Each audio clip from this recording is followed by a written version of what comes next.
On va donc essayer de généraliser ce qu'on a montré avec 12. Je déclare L' plus grand que L, où L est la limite finie de UN.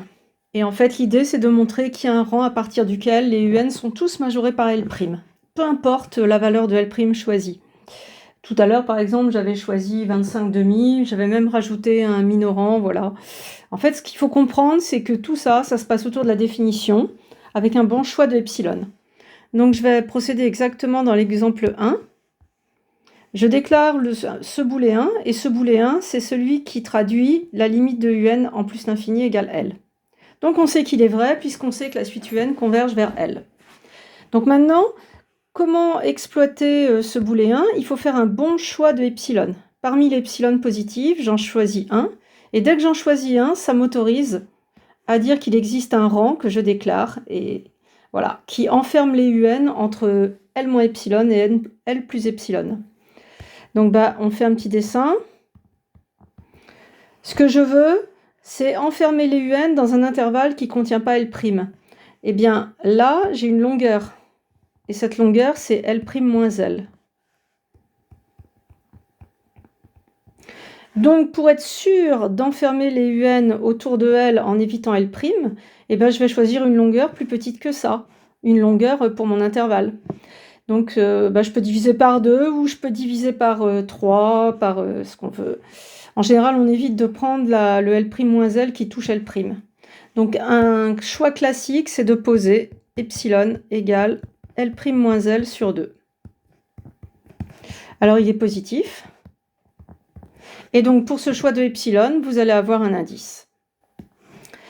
Et donc c'est ce que j'ai rédigé.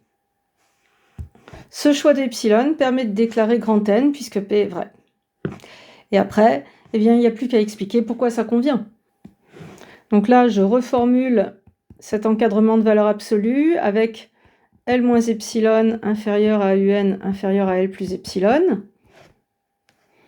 Et en remplaçant epsilon par le choix, on obtient un encadrement de UN avec ici quelque chose de négatif, mais surtout la majoration L plus L' sur 2. Nous, on veut dire que UN est dans un intervalle où il n'y a pas L'. Prenons cet intervalle-là. Et bien, vous voyez, ici, puisque L est plus petit que L', ça, c'est inférieur à 2L' sur 2, c'est strictement inférieur à 2L'.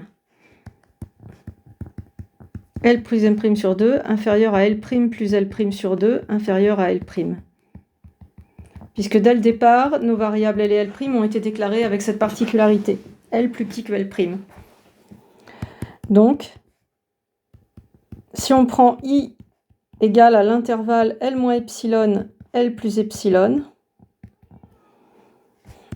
on a vu que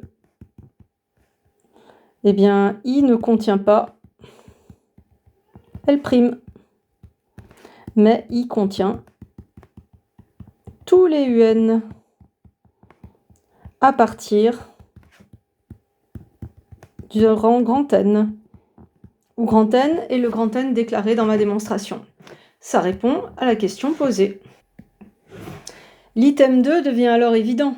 En déduire qu'à partir d'un θ rang, on a UN majoré par L', eh bien, d'après 1, c'est évident. On a un intervalle ouvert avec la borne sub de l'intervalle qui est inférieure à L'. Et puis pour la question 3, peut-on affirmer UN strictement inférieur à L puisque UN converge vers L? C'est une question, comment dire, comme vous avez beaucoup manipulé les suites croissantes majorées au lycée, vous avez tendance à penser que peu importe la suite, elle est majorée par sa limite s'il y en a une. Donc ça c'est faux, hein. UN converge vers elle peut être, c'est agglutiné autour, mais ça peut être plus grand. Donc c'est faux en général. Et je voulais vous rappeler ça dans cet exercice. Peut-on affirmer que UN est majoré par L'? C'est le même piège que tout à l'heure? Non. Par contre, c'est majoré par L' à partir d'un certain rang. Et peut-on affirmer, j'aurais pu mettre une question subsidiaire, peut-on affirmer que UN est majoré? Oui. Mais par contre, on ne connaît pas le majorant. On prendrait le max de U0, UN-1 et L', comme tout à l'heure. Voilà.